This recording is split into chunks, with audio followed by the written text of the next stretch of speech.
आइए हम आज परमेश्वर के भवन में हैं और ऐसे समय में हम परमेश्वर का भजन गाएंगे। आइए हम इस समय में प्रभु का वचन क्या आज के लिए हमें कहता है इसे सुनेंगे।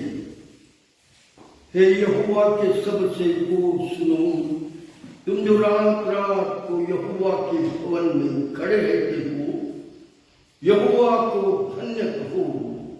अपने हाथ पवित्र स्थान में उठाकर यहोवा को धन्य कहो।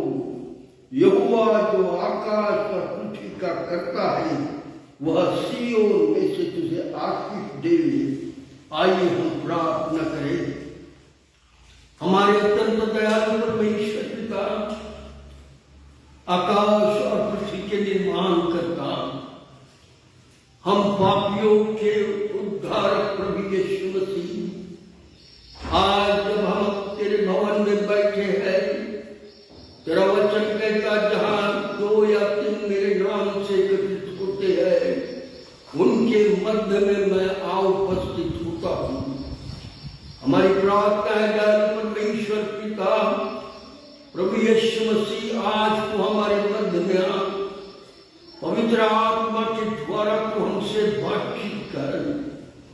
तेरा वचन जो आज हमारे पास पास्टर मोसेस लेकर आ रहे हैं, उन्हें आशीषों से भर। दयालु प्रभु, जो गीत हम लोग गाएंगे, उन गीतों के द्वारा तो तेरी महिमा करें। आज भारत देश में जहां जहां लोग भवन में, प्रार्थना भवन में बैठकर तेरी उपस्थिति में चल रहे हैं, पासवान लोग पवित्र आत्मा से भरकर तेरे लोगों के मध्य में वचन सुना रहे हैं। ऐसे समय में पवित्र आत्मा की सामर्थ्य उन्हें भर और इन अंतिम दिनों में उनको तू इस्तेमाल कर। सारी कलीसियाओं की रक्षा कर, सारे पासवानों की रक्षा कर। दयालु प्रभु, इन अंतिम दिनों में लोग तेरा दर्शन पा सके, ऐसा होने हम सबके साथ हो। आज गीतों के द्वारा को अपनी महिमा करते हैं यीशु प्रभु के नाम से, आमीन। आज हम गीतों को गाएंगे।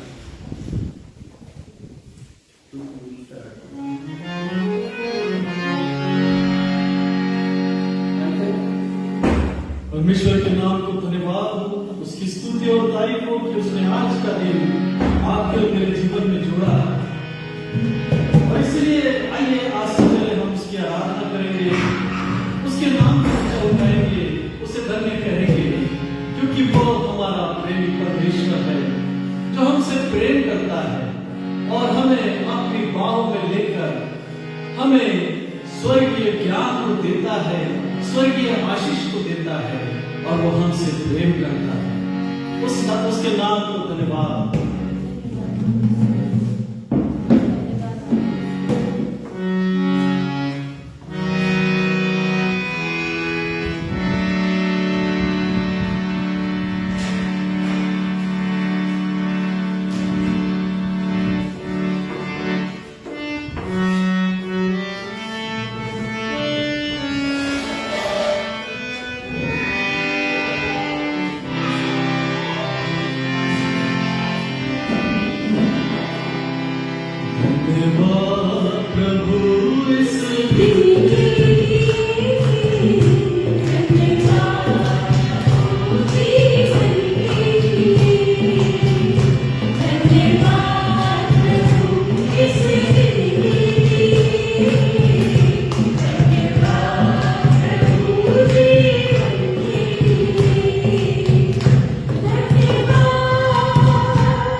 उसकी स्तुति और उसकी तारीफ करेंगे।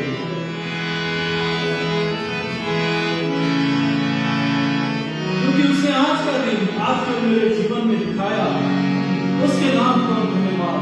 आइए उसके नाम के हम नारे लगाएंगे और उस कॉमन गीत को गाएंगे। नारे लगाओ और गाओ रे, नारे लगाओ।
जब कभी हम निराश और परेशान और हताश होते हैं, वो हमारे संग रहता है और हमें हमारे परेशानियों से छुड़ाता है।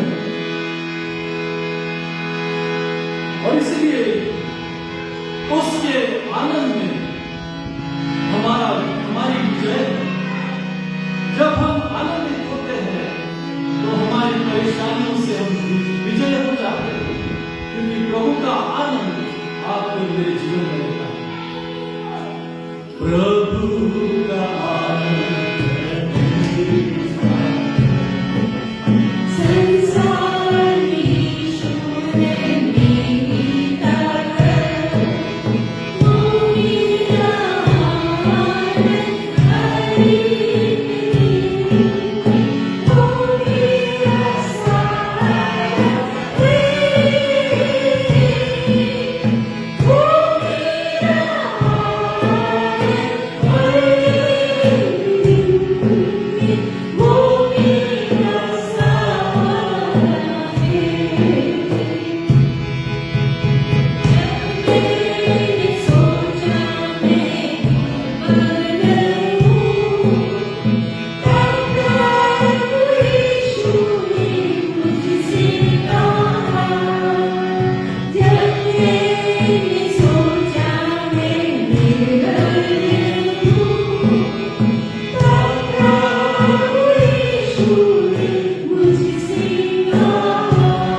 प्रभु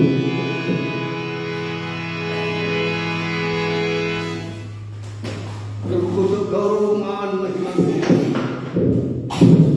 के लिए आइए हम अपने मनों को तैयार करें।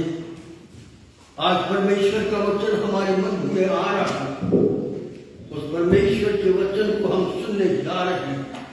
इससे पहले कि हम परमेश्वर का वचन सुने, आइए हम प्रार्थना करें। हमारे जीवित दयालु परमेश्वर पिता, आज सवेरे तो हमारे मध्य में आप पवित्र आत्मा की सामर्थ्य दे।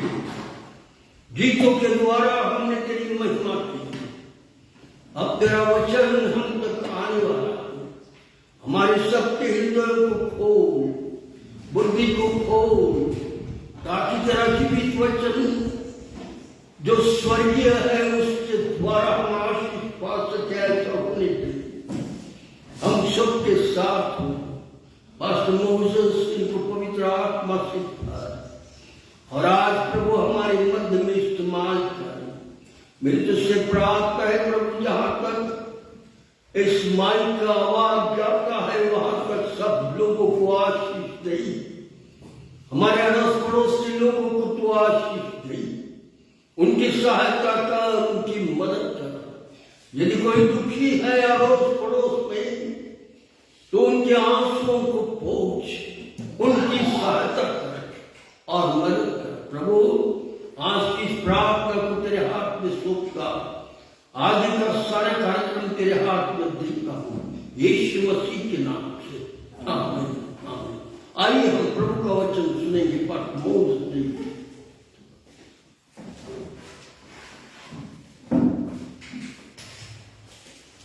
हालेलुया। परमेश्वर के नाम को धन्यवाद हो ये सुंदर से दिन के लिए, जिस दिन में आप और हम परमेश्वर की संगति करने के लिए बैठे हैं, उसकी आराधना करने के लिए बैठे हैं, उसके जीवित कलाम को सुनने के लिए आप और हम बैठे हैं। परमेश्वर के नाम को धन्यवाद हो आज सवेरे। और इसलिए आज के दिन, जब ये रविवार का दिन है और इस रविवार के दिन में हर जगह मसीही लोग अपने कलीसिया में जाते हैं और परमेश्वर के वचनों को सुनकर तृप्त हो जाते हैं। और ऐसे समय में आज परमेश्वर का वचन हम मसीही लोगों के लिए, हम मसीही भाई बहनों के लिए, हम जवानों के लिए, हम बुजुर्गों के लिए, हम बच्चों के लिए वचन आता है। और वचन हमेशा आपको और मुझको कुछ सिखाकर चला जाता है। और इसीलिए जब परमेश्वर का वचन आपके और मेरे पास आता है तो मैं ऐसा कहना चाहता हूं कि आदि में वचन था, वचन परमेश्वर के साथ था और वचन ही परमेश्वर था। आज आपके और मेरे पास जो बाइबल है वो परमेश्वर का वचन है जो जीवित कलाम है। ऐसा कहते हैं ये जीवित कलाम को पवित्र आत्मा के प्रेरित होने के द्वारा लिखाया गया है और इसीलिए आज ये वचन आपको और मुझको सिखाता है। और इसीलिए आज आप और मैं वचन के माध्यम से सीखेंगे। हम मसीही लोग अपने जीवन में कई बार वचनों को पढ़ते चले जाते हैं। हम मसीही लोग कई बार अपने जीवन में वचनों को जब पढ़ते हैं तो उसके नियमों को मानने के लिए हम तत्पर रहते हैं। मेरे साथ निकालेंगे यशायाह नबी की किताब, इसका 65वां अध्याय 5वां वचन क्या कहता है। यशायाह नबी की किताब 65वां अध्याय और 5वां वचन।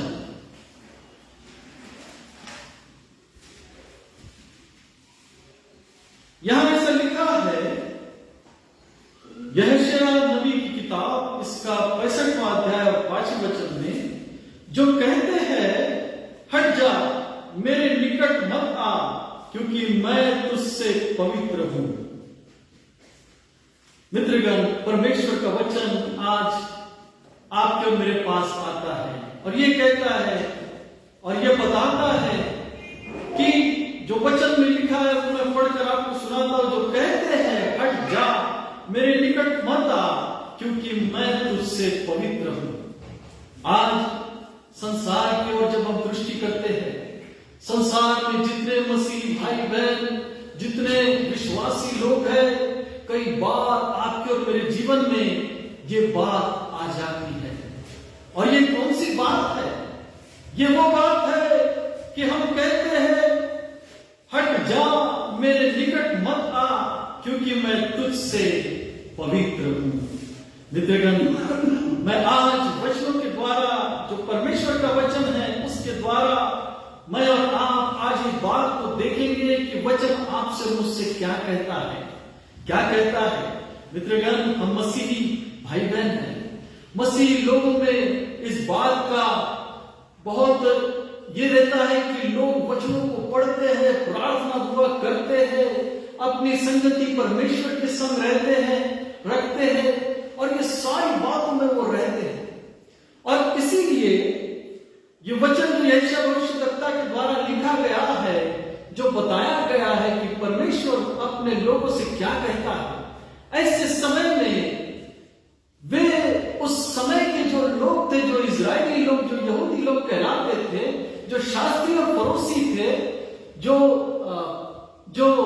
अगुवे थे, वे लोग परमेश्वर के सारे नियमों को मान के चले आते थे।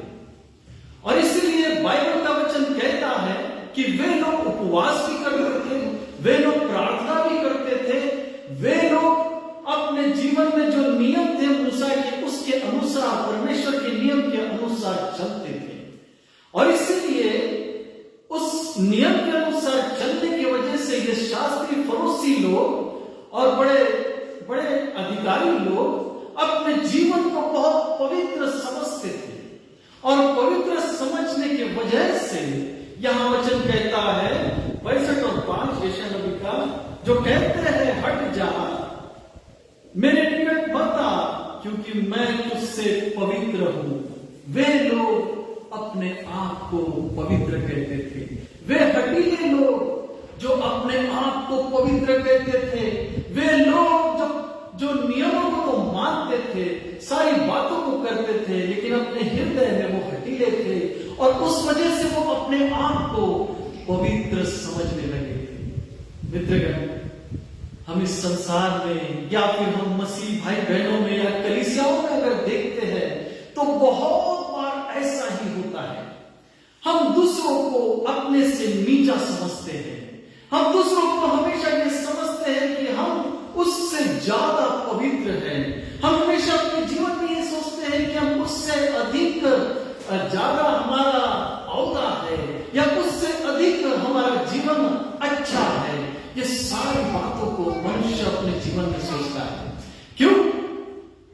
क्योंकि वो कहता है, मैं तो परमेश्वर के नियमों को मानता हूं, परमेश्वर के नियम के अनुसार मैं चलता हूं, और परमेश्वर की सारी बातों को मानकर मैं अपने आप को शुद्ध और पवित्र रखता हूं।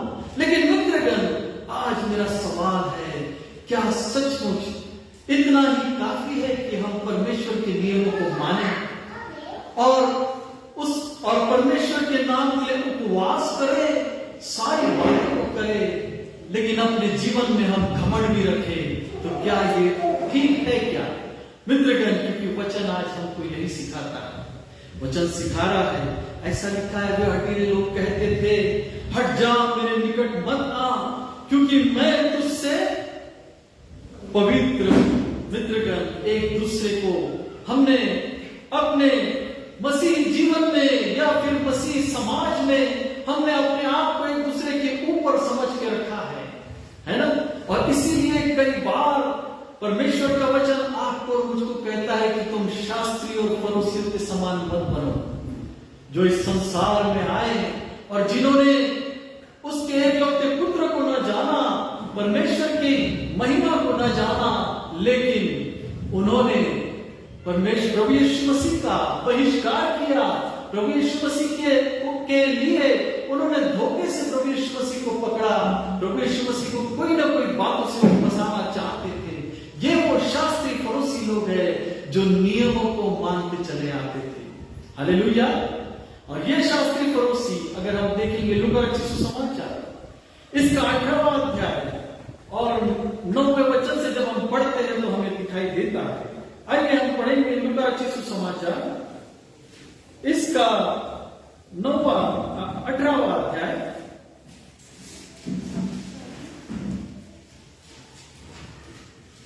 लूका रचित सुसमाचार इसका 18वां अध्याय। यहां पर हम शास्त्री फरोशी के बारे में देखेंगे और 18वां अध्याय 9वें वचन से जब मैं पढ़ता हूं तो यहां एक ऐसी बात प्रभु यीशु मसीह बताने जा रहा है। यहां हम देखते हैं कि प्रभु यीशु मसीह ने एक उदाहरण के तौर पर, एक दृष्टांत के तौर पर अपने शास्त्री फरोशियों से कहा और अपने लोगों से भी कहा। देखो क्या लिखा है लूका रचित सुसमाचार इसका 18वां अध्याय और 9वें वचन से। उसने उनसे जो अपने ऊपर भरोसा रखते थे कि हम धर्मी हैं और दूसरों को तुच्छ जानते थे, यह दृष्टांत कहा। मित्रगण, प्रभु यीशु मसीह वहां पर जो शास्त्री फरोशी लोग थे, जो जिस प्रकार से वो सोचते थे, समझते थे, उस प्रकार से प्रभु यीशु मसीह ने उनको दृष्टांत के माध्यम से बातें की। और क्या कहा उसने उनसे जो अपने ऊपर भरोसा रखते थे कि हम धर्मी हैं और दूसरों को तुच्छ जानते थे। ये वो शास्त्री फरोशी है, ये वो लोग हैं जो मसीही तो कहलाते हैं लेकिन अपने अंदर अपने आप को दूसरों को तुच्छ जानते हैं और अपने आप को दूसरों को तुच्छ जानते हैं और अपने आप को धर्मी वो मानते हैं। मित्रगण, क्या ये धार्मिकता आपकी काम है? क्या ये आप जो कहते हैं और उसके बाद अगर आप और मैं घमंड रखते हैं अपने जीवन में, तो क्या ये धार्मिकता आपके और मेरे काम में आएंगी? क्या आज परमेश्वर का वचन कुछ ऐसा ही कह रहा है। परमेश्वर का वचन कहते हैं, आगे लिखा है 10वें अध्याय में और उसके पहले जो 9वें अध्याय में जो हमने पढ़ा कि शास्त्री फरोशी जो हमेशा अपने आप को धर्मी समझते थे और दूसरों को तुच्छ समझते थे। ऐसा लिखा है लूका रचित सुसमाचार इसका 16वां अध्याय 15वां वचन। वहां पर अगर हम देखते हैं वहां ऐसा लिखा है, उसने उससे कहा, तुम जो मनुष्य के सामने अपने आप को धर्मी ठहराते हो, परंतु परमेश्वर तुम्हारे मन को जानता है, क्योंकि जो वस्तु मनुष्य की दृष्टि में महान है वह परमेश्वर के निकट घृणित है। मित्रगण, यहां पर प्रभु यीशु मसीह भी कहता है, तुम तो मनुष्य के सामने अपने आप को धर्मी ठहराते हो, परंतु परमेश्वर तुम्हारे मन को जानता है। शास्त्री फरोशी लोग हमेशा अपने आप को धर्मी ठहराते हैं। आज आपकी और मेरी बारी है। आप और मैं इस विषय में सोच सकते हैं, क्या आज हम अपने विचारों में, अपने दृष्टि में, क्या हम अपने आप को धर्मी समझते हैं या और दूसरों को तुच्छ समझते हैं? क्या क्योंकि बहुत बार मनुष्य के जीवन में ऐसा होता है, जब वो वचनों को पढ़ता है, मसीही भाई बहन जब वचनों को पढ़ते हैं तो पढ़ते पढ़ते उनको ऐसा लगता है कि मुझे ही ज्ञान मिला है, मुझे ही सारी गुप्त बातें मिली है और मैं परमेश्वर के वचनों की गहराइयों में जाता हूं। लेकिन बहुत बार आप और मैं भी शास्त्री फरोशियों के समान करते हैं। उन्होंने वचनों को तो जाना, उन्होंने गहराइयों को तो समझा, लेकिन अपने जीवन को नहीं बदला। मित्रगण, अपने जीवन में उन्होंने घमंड को रखा। आज आपकी और मेरी बारी है। आप और हम अपने मनों में, अपने हृदय से हम ये सोच सकते हैं, क्या मैं ऐसा हूं क्या? मित्रगण, हर सप्ताह हम चर्च जाते हैं। हर सप्ताह हमें बहुत बार ऐसा होता है कि मसीही लोग ये सोचते हैं, यह तो हर सप्ताह का रूटीन है, सिर्फ जाना है और कलीसिया में बैठना है, प्रभु की संगति करना है, उसके बाद अपने घर चले जाना है। बहुत से मसीह भाई बहन लोग यही सोचते हैं और फिर ये सोचते हैं कि प्रभु मैं तो रोज प्रार्थना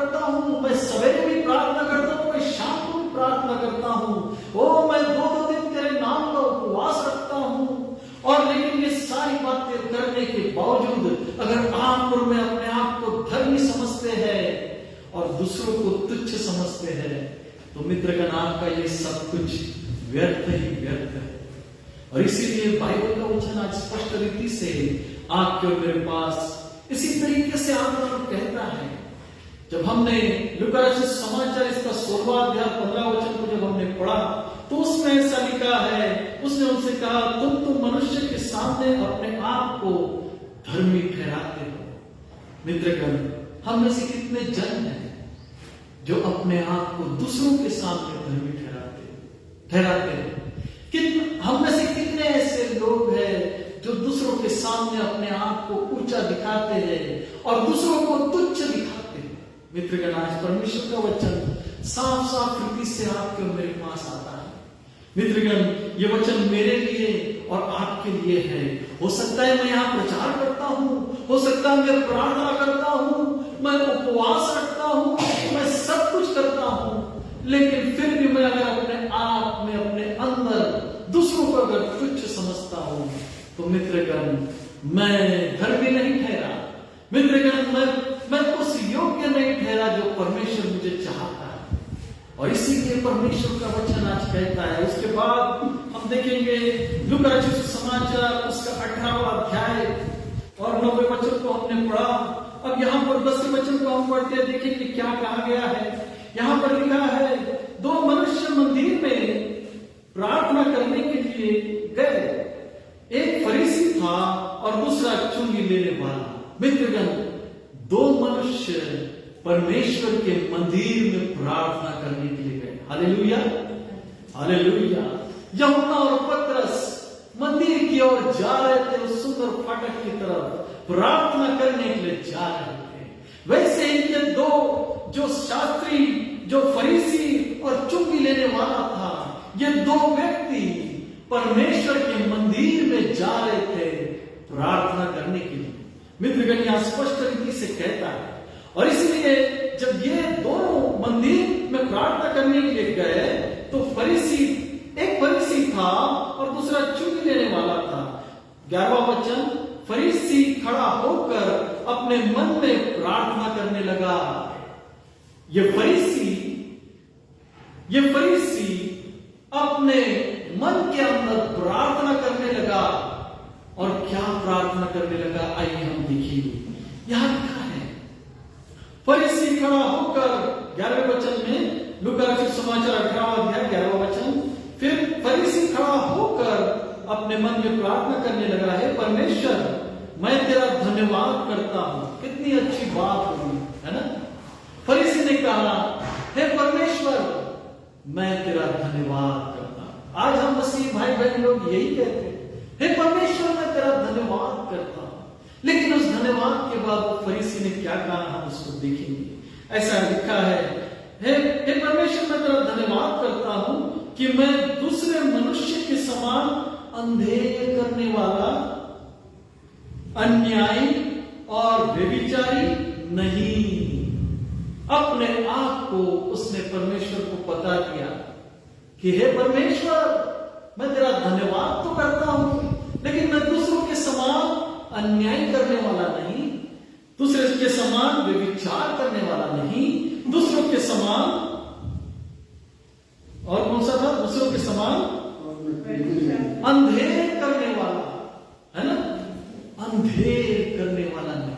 मित्रगण, ये फरीसी प्रार्थना तो कर रहा है, परमेश्वर को धन्यवाद तो दे रहा है, लेकिन मन के अंदर दूसरों के लिए विचार करते हुए कह रहा है, प्रभु, मैं तो अंधेर करने वाला नहीं हूं, मैं तो दुष्टता करने वाला नहीं हूं, मैं तो व्यभिचार करने वाला नहीं हूं, और मैं अन्याय भी नहीं हूं। ये सारी बातें तो उस फरीसी में है, लेकिन क्या बात है कि उसमें जो है और जिसके द्वारा वो अपने जीवन में घमंड करने लगा है ना। मनुष्य जब वचनों को पढ़ता है तो अपने जीवन में उसको घमंड आने लगता है, वो ये सोचता है कि मैं सबसे ज्यादा ज्ञानी हूं। आज संसार में कई ऐसे लोग हैं, कई लोग चर्चिस में जाते हैं, वचनों को सुनते हैं, वचनों को सुनने के बाद कहते हैं, अरे यार, इससे ज्यादा तो ज्ञान मेरे पास है। बहुत बार हमारे जीवनों में ऐसा होता है ना। और इसलिए मसीह लोग आज आपको और मुझको सावधान रहना है, आपको और मुझको सावधान रहना है। और कैसे सावधान रहना है? वचनों के द्वारा, क्योंकि वचनों का ज्ञान पाना बहुत अच्छा है, लेकिन वचनों को ज्ञान पाने के बाद दूसरों को तुच्छ जानना वो बहुत बुरा है, उसको परमेश्वर पसंद नहीं करता। आज छोटे से वचनों के द्वारा ही मैं वचनों को बताना चाहता हूं।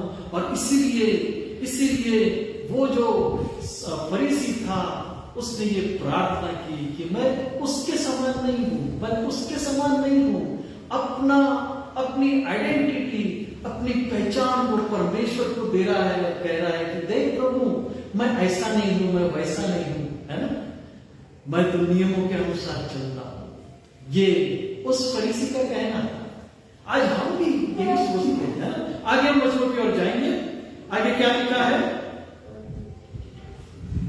आगे ऐसा लिखा है, मैं दूसरे मनुष्य के समान अन्याय करने वाला, अन्याय और व्यभिचारी नहीं, और न इस चुंगी लेने वाले के समान हूं। अरे बाप रे!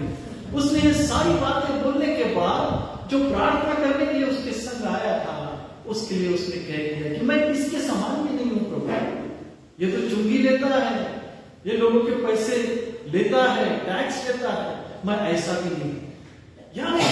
यानी परमेश्वर का वचन आज हम मसीही भाई बहनों को ये सिखा रहा है, हम मसीही लोगों को ये सिखा रहा है कि आप बाइबल के पूरे नियमों को मानो, ठीक है, सारी बातों को करो, ठीक है, लेकिन अगर आपने अपने अंदर घमंड को लेकर आया, यदि आपने अपने अंदर दूसरों को तुच्छ जानने की शुरुआत की, तो मान लो तुम्हारी धार्मिकता कोई काम की नहीं है।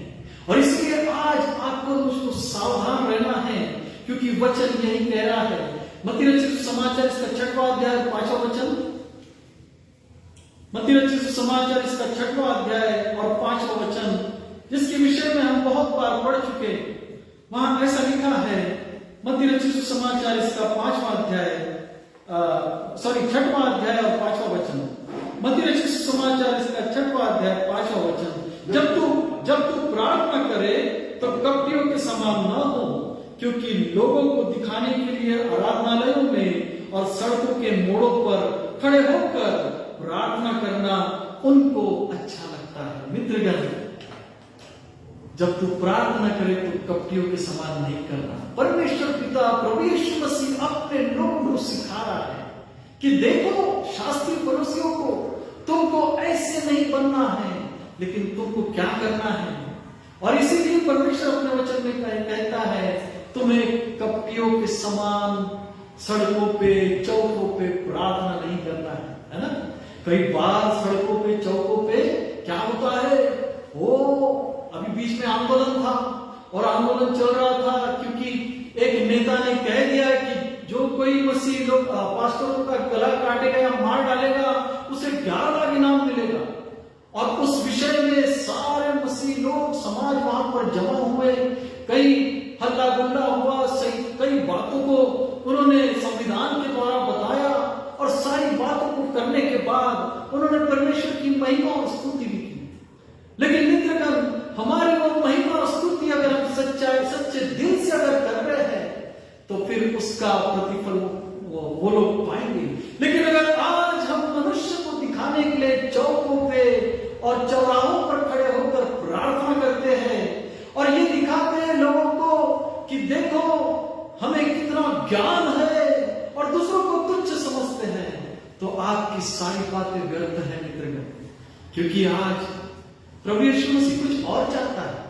प्रभु यीशु मसीह पसंद है, प्रभु यीशु मसीह चाहता है बाइबल पढ़ो, वचनों को, डिसिप्लिन में चलो, नियमों में चलो, वो उसकी आराधना करो, उपवास करो, लेकिन सच्चाई से करो। हालेलुया। वो चाहता है कि आप और मैं सच्चाई से करें, क्योंकि परमेश्वर को दिखावा पसंद नहीं है। जैसे शास्त्री फरीसी दिखावा करते थे, परमेश्वर को वो बात पसंद नहीं आती। और इसीलिए जब ये व्यक्ति जो फरीसी प्रार्थना कर रहा था, वो कह रहा था कि मैं इस चुंगी लेने वाले के समान भी नहीं हूं। फिर आगे क्या कहता है? आगे ऐसा लिखा है, चुंगी लेने वाले के समान भी नहीं। फिर फरीसी खड़ा होकर अपने मन में प्रार्थना करने लगा, हे परमेश्वर, कहने लगा 12 मैं सप्ताह में 2 बार उपवास रखता हूं, मैं अपनी सब कमाई का दशमांश भी देता हूं। कमाल की बात है। फरीसी परमेश्वर के नियमों को सब मान रहा था, चल रहा था। मैं दशमांश भी देता हूं, मैं सप्ताह में 2 दिन उपवास करता हूं। ये सारी बातें तो वो कर रहा है। आज मसीह लोग यही तो करते हैं, आज पर हम यही तो करते हैं। हम उपवास करते हैं, हम अपना दशमांश बरोबर देते हैं, है ना। लेकिन कुछ लोग दशमांश दिखा कर देते हैं, कुछ लोग दशमांश छुपा कर देते हैं। मित्रगण, कई बार उसमें भी ये बात आती है, जब मनुष्य दिखा कर देता है तब वो अपनी बड़ाई को दिखाता है, लेकिन जो गुप्त में देता है उसी दशमांश को बहुत बड़ा दशमांश माना जाता है। मित्रगण, आपके और मेरे जीवन में, हम मसीह भाई बहनों के जीवन में कई बार ऐसा होता है। सबसे खतरनाक चीज जो है मनुष्य के जीवन में वो है घमंड। और घमंड अगर आपके और मेरे जीवन में आ जाए तो वो घमंड आपको और मुझको नीचे गिरा देगा, जैसे लूसीफर नीचे गिराया।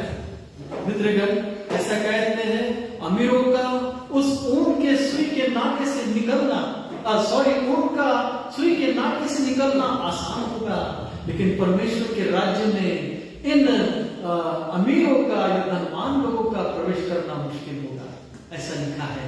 क्योंकि मनुष्य के अंदर घमंड आता है। लेकिन आज मैं पैसे के विषय में नहीं, आज परमेश्वर के वचनों के विषय में मैं बात करना चाहता हूं। मनुष्य अगर अपने आप को ये सोचता है कि मैं बहुत धर्मी हूं, तो अपने आप को आज ही अपने हृदय के अंदर अपने आप को टटोले और देखे, क्या मैं दूसरों को तुच्छ तो नहीं जानता, क्या मैं दूसरों पर दोष तो नहीं लगा रहा कि ये तो चुंगी लेने वाला है, मैं इससे भी अच्छा हूं। हालेलुया। क्योंकि परमेश्वर का वचन इन छोटे वचनों के द्वारा आपके और मेरे पास आता है। मित्रगण, उपवास, वो कहता है मैं 2 दिन हफ्ते में, सप्ताह में 2 बार मैं उपवास करता हूं, ये फरीसी कहता है। और इसीलिए उपवास भी जो करना है वो कैसा करना है। अगर उपवास के विषय में देखेंगे तो यशायाह नबी की किताब 58:3 में लिखा है, 58 और 3 में लिखा है। यशायाह नबी की किताब 58 और 3 उपवास के विषय में लिखा है। ये सारी बातें जो फरीसी कर रहा है, परमेश्वर के वचनों के अनुसार हम इस बात को देख रहे हैं कि ये सब दिखावा वो कर रहा है ना।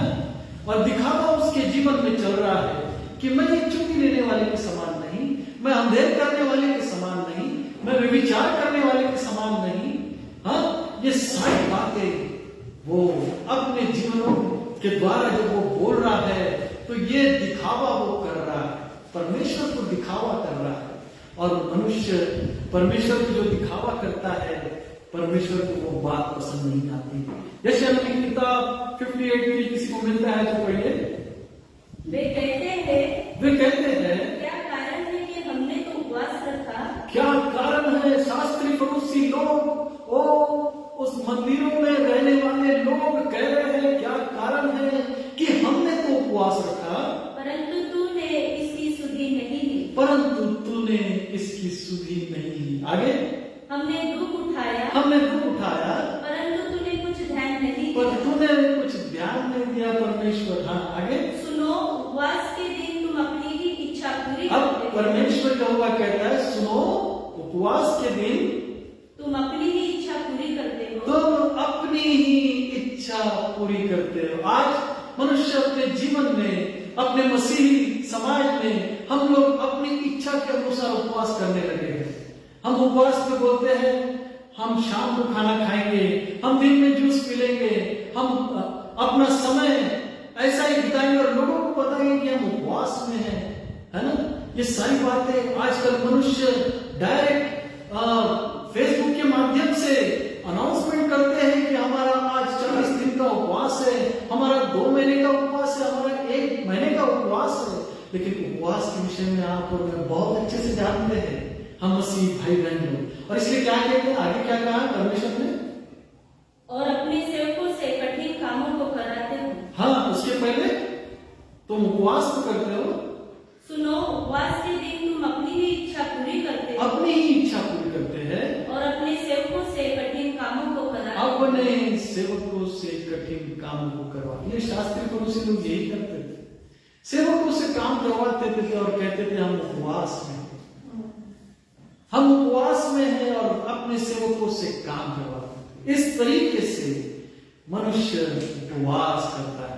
यही बात आज आपको मुझको देखना है ना।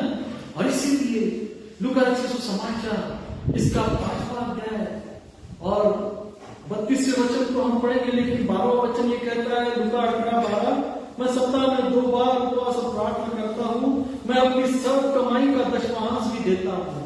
कितने लोग हैं अपने अपने दशमांश को देते हैं मित्र के लिए, सारी बातें होता है। लेकिन 13वां वचन क्या कहता है? लूका रचित सुसमाचार 18वां अध्याय और 13वां वचन, परंतु चुंगी लेने वाले ने दूर खड़े होकर स्वर्ग की ओर आंखें उठाना भी न चाहा। अब ये तो हो गया शास्त्री फरीसी का, लेकिन अब ये जो चुंगी लेने वाला है, ऐसा लिखा है उसके विषय में, परंतु चुंगी लेने वाले ने दूर खड़े होकर स्वर्ग की ओर अपनी आंखों को भी नहीं उठाया। इसका मतलब उसने अपनी आंखों को अपने सिर को नीचे झुका के रखा, क्योंकि उसने अपनी नम्रता को दिखाया। मित्रगण, उसने उस चुंगी लेने वाले ने अपनी नम्रता को दिखाया। और क्या कहता है? नम्रता को दिखाकर यहां पर ऐसा लिखा है, उठाना भी न चाहा, वरन अपनी छाती पीट पीट कर कहा, हे परमेश्वर मुझ पापी पर दया कर। हालेलुया। उसने पहला शब्द का छाती पीट पीट कर कि हे परमेश्वर मुझ पापी पर दया कर। मनुष्य अपने जीवन में भूल जाता है, मनुष्य अपने जीवन में इस बात को भूल जाता है कि देखने वाला आपका और मेरा परमेश्वर। आपकी ऊपरी धार्मिकता, आपका ऊपरी सेवा परमेश्वर पसंद नहीं करता। परमेश्वर चाहता है कि आप सच्चाई से उसकी सेवा करें, सच्चाई से उसके लिए प्रार्थना करें, सच्चाई से उसके लिए उपदेश दें, सच्चाई से अपनी गवाही को बताएं। परमेश्वर ये चाहता है। परमेश्वर कभी ऊपरीपना को नहीं चाहता। और इसीलिए ये जो चुंगी लेने वाला प्रार्थना करने जब गया तो सबसे पहले उसने अपने आप को नम्र बनाया। ऐसा कहते हैं उसने मंदिर में उस स्वर्ग की ओर न देखते हुए अपने मुंह को नीचे झुकाकर उसने छाती पीट कर परमेश्वर को दुहाई दी और कहा, हे परमेश्वर मुझ पापी पर दया कर। और उसने अपनी नम्रता को दिखाया, अपने गुनाहों को उसने माना, उसने पश्चाताप किया। और इसीलिए लूका रचित सुसमाचार इसका 5वां अध्याय 32वां वचन क्या कहता है? देखिए, जो ऐसा करता है, जो अपने मन में कहता है, परमेश्वर से कहता है मुझ पापी पर दया कर, उसके लिए लूका रचित सुसमाचार 5वां अध्याय 32वां वचन कहता है, मैं धर्मियों को नहीं परंतु पापियों का मन फिराने के लिए बुलाने आया हूं। परंतु पापियों का मन फिराने बुलाने के लिए आया। मित्रगण, परमेश्वर ऐसे लोगों की प्रार्थना को सुनता है जो अपने हृदय से पश्चाताप करता है। वो दिखावा नहीं करता, लेकिन अपने हृदय से पश्चाताप करता है।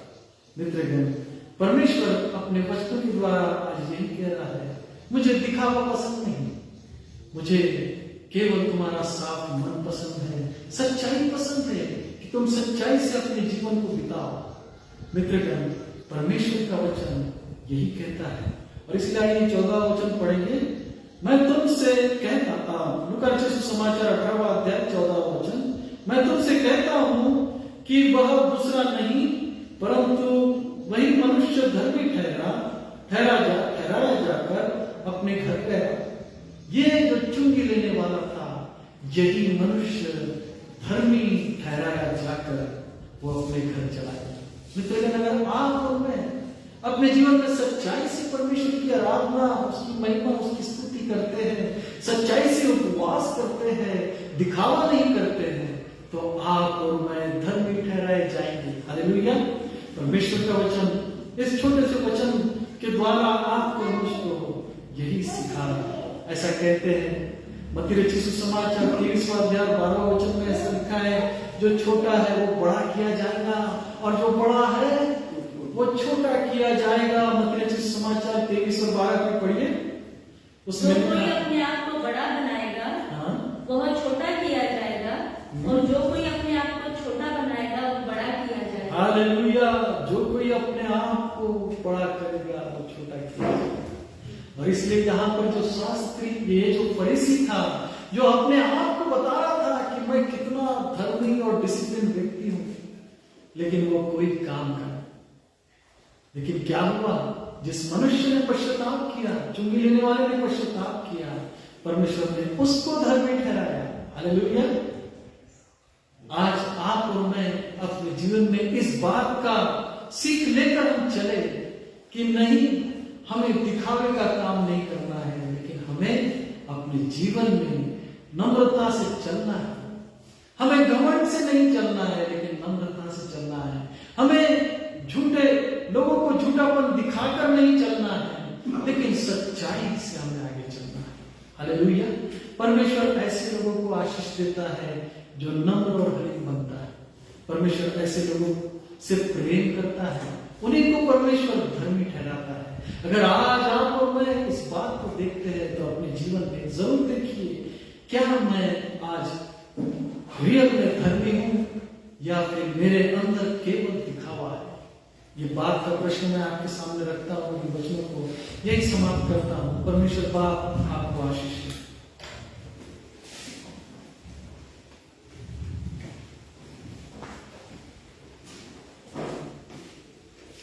प्रभु को धन्यवाद हो।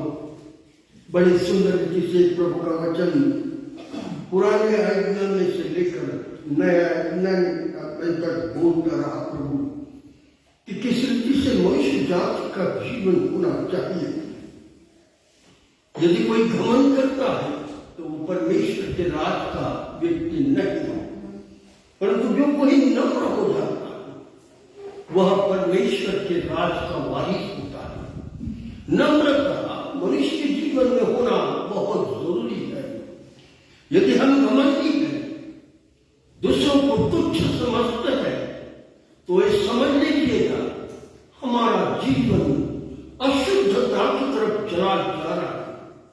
परंतु जहां हम नम्र हो जाते और सबसे प्रेम करने लगते और सबको अपने बराबर समझने लगते, तब परमेश्वर का गौरव होगा। देखो, दो जनों ने प्रार्थना करने, एक ने कहा उसके समान मैं नहीं हूं, यह बोलने की जरूरत नहीं थी, परंतु व्यक्ति ने इस प्रकार से अपने आप को दिखाया कि वो तो नीचा है, मैं ऊंचा हूं, वो तो अधर्मी है, मैं धर्मी हूं। परंतु परमेश्वर के लेखे वही धर्मी गिना जाता है जो मनुष्य अपने आप को नम्र करके ये कहता है, मुझ पापी पर दया कर प्रभु। नम्र वो व्यक्ति है जो ये पूर्ण मन, पूर्ण बुद्धि और पूर्ण प्राण से कहता है, मैं पापी हूं प्रभु यीशु, मुझ पर दया कर। वही व्यक्ति परमेश्वर का जन है।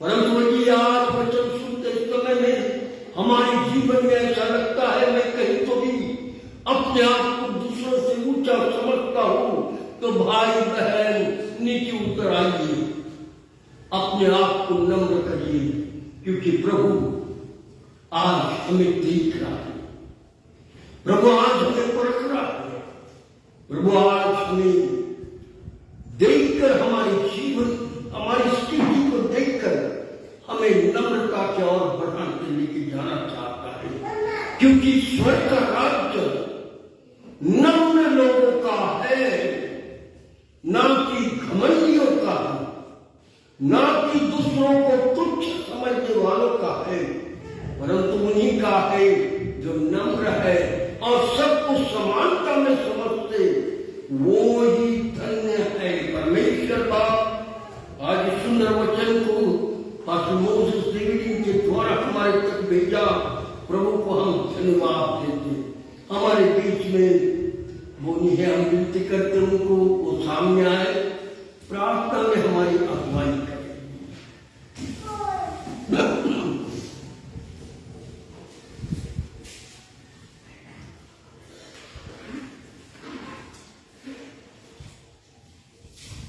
आइए हम प्रार्थना करेंगे।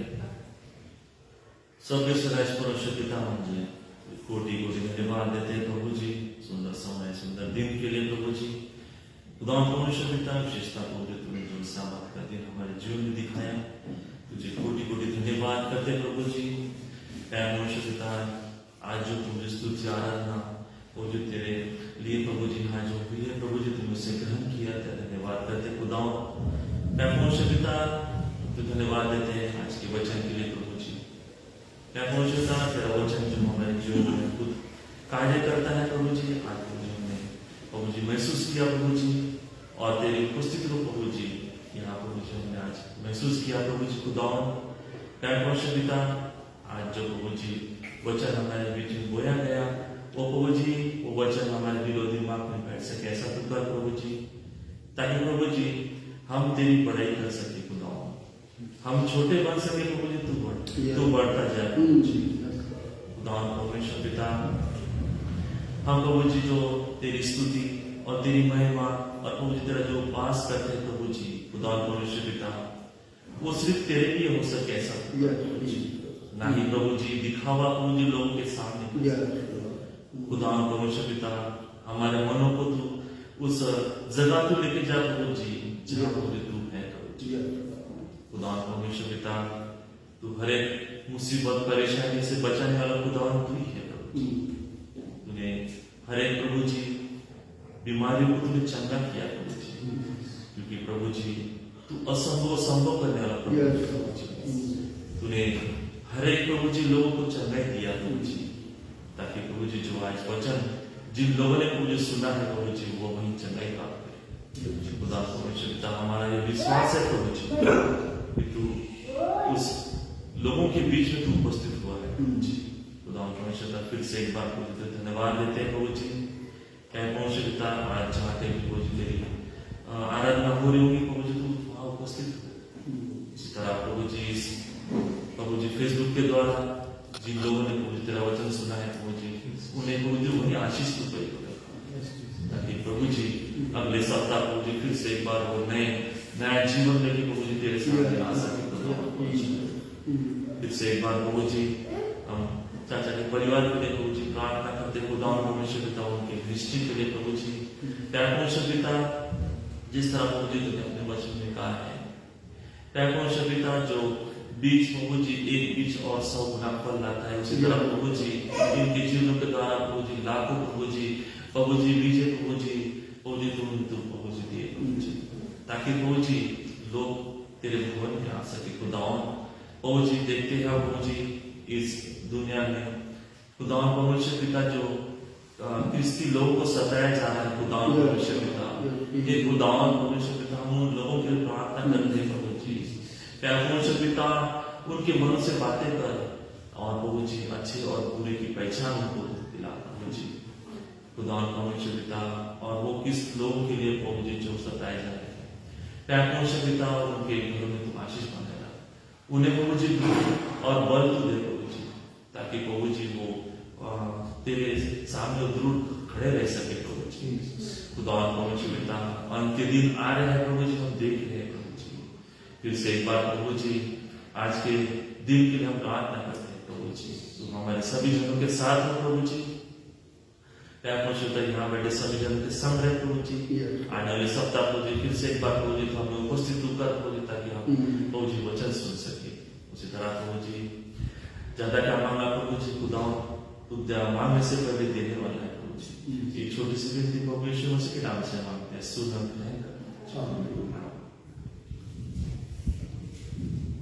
प्रभु को धन्यवाद प्रभु बड़ी सुंदर प्रार्थना हमारे पास आई प्रभु भूमि को बहुत आशीष दें आइए हम अपने स्थानों पर खड़े और प्रभु ने सिखाई प्रार्थना को हे हमारे पिता तू जो स्वर्ग में है तेरा नाम पवित्र माना जाए तेरा राज्य तेरी इच्छा जैसे स्वर्ग में पूरी होती है वैसे ही पृथ्वी पर भी हो हमारे और जिस प्रकार हमने अपने अपराधों को क्षमा किए उसी प्रकार हमारे अपराधों को क्षमा कर हमें परीक्षा में न ला परंतु क्योंकि राज पराक्रम और महिमा सदा तेरी है आमीन। और अब खुदा बाप का प्रेम हमारे हमारे प्रभु यीशु मसीह का अनुग्रह और पवित्र आत्मा की सहभागिता अब से लेकर आखिर तक हम मसीह संगति में बनी रहे, ऐसा होने दे, यीशु के नाम से आमीन।